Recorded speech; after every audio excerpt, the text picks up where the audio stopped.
Seguimos en la SecTIA presentando los estudios más importantes de este Congreso Europeo. El estudio que voy a comentar ahora se llama el estudio Impact AFib y es un estudio que pretende valorar la efectividad de implementar una estrategia educativa en pacientes con fibrilación auricular que tendrían indicación de tomar anticoagulación oral para de esta manera favorecer la adherencia terapéutica.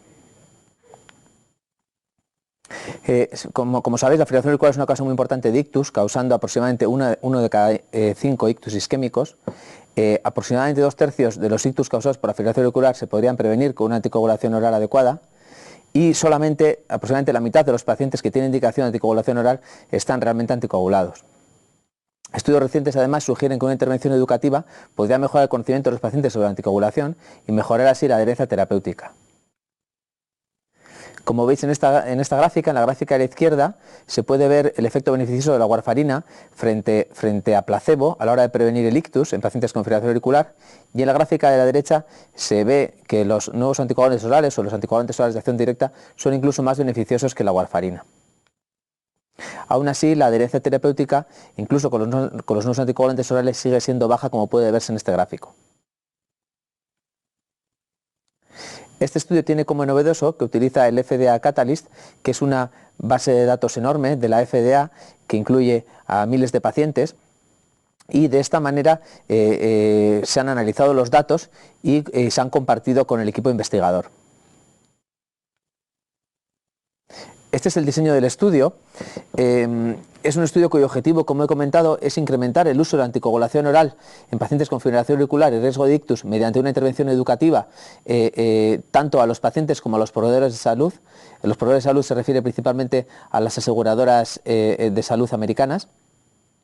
Y los criterios de inclusión fueron pacientes que tuvieran fibrilación auricular, que tuvieran un CHA2-VASc igual o mayor a 2, que no hubiesen tenido un sangrado de los 6 meses previos y que no estuvieran tomando anticoagulantes los 12 meses previos a la inclusión y que tuvieran una edad mayor de 30 años.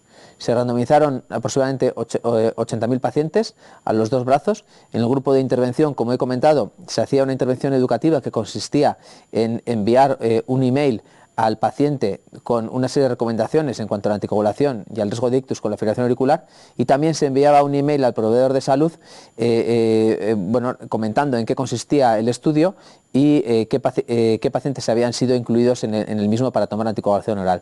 En el grupo control no se enviaba ningún email a los pacientes y únicamente se enviaba un email al proveedor de salud indicando la naturaleza del estudio y comentando la importancia de la anticoagulación oral, detectando pacientes que no habían sido anticoagulados que tenían indicación para ello.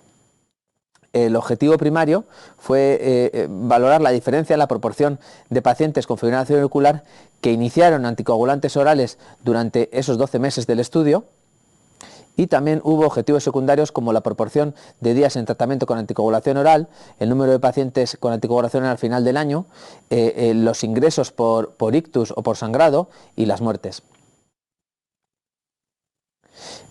Este es el contenido del email que se les enviaba.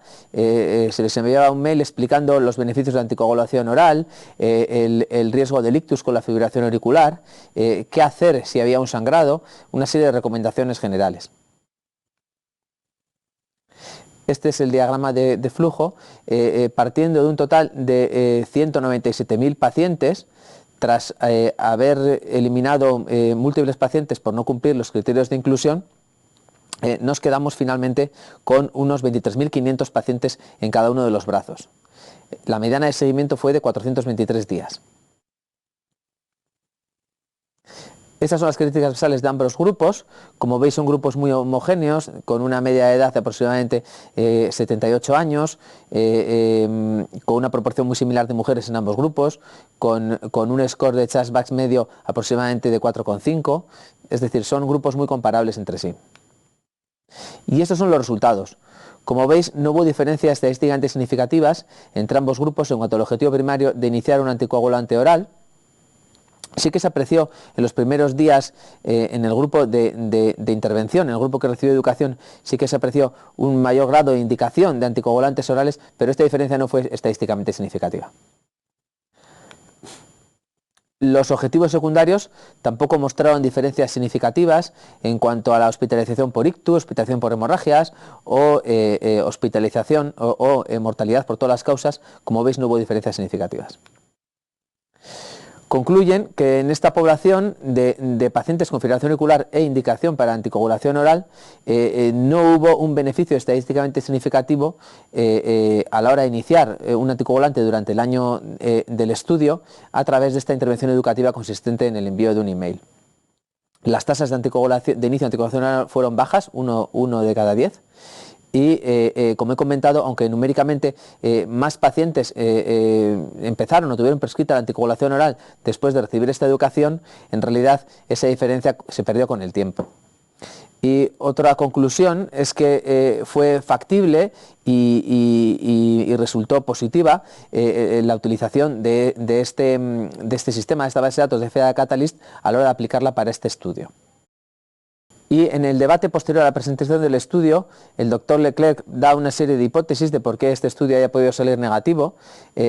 Comenta que tal vez un único email enviado a los pacientes como intervención educativa no sea suficiente para conseguir ese aumento de la adherencia terapéutica.